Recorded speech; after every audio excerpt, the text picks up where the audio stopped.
Merhaba arkadaşlar. Bugün sizlere şiddetli boğaz ağrısı, balgam ve kuru öksürük için güzel ve faydalı bir kür hazırlayacağız. Bu kür için kullanılan malzemelerimiz 1 soğan, 1 diş sarımsak, 1 su bardağı su, 1 tatlı kaşığı bal, 1 tatlı kaşığı limon suyu.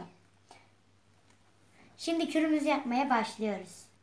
Şimdi soğan kürümüzü hazırlamaya başlayalım.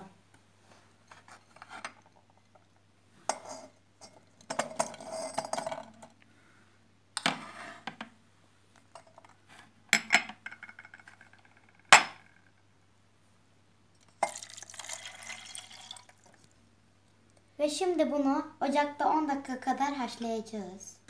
Şimdi cezvemizi ocağımıza aldık. Haşlanmasını bekliyoruz.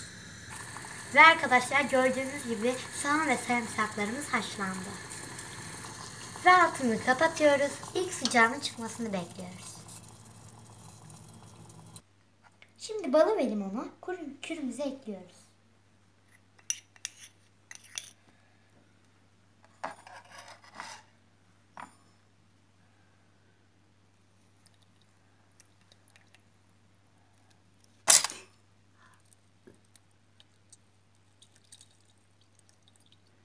Ve bir güzel karıştırıyoruz.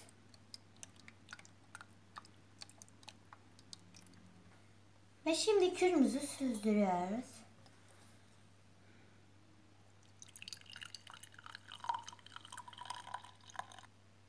Kürümüzü süzdürdük.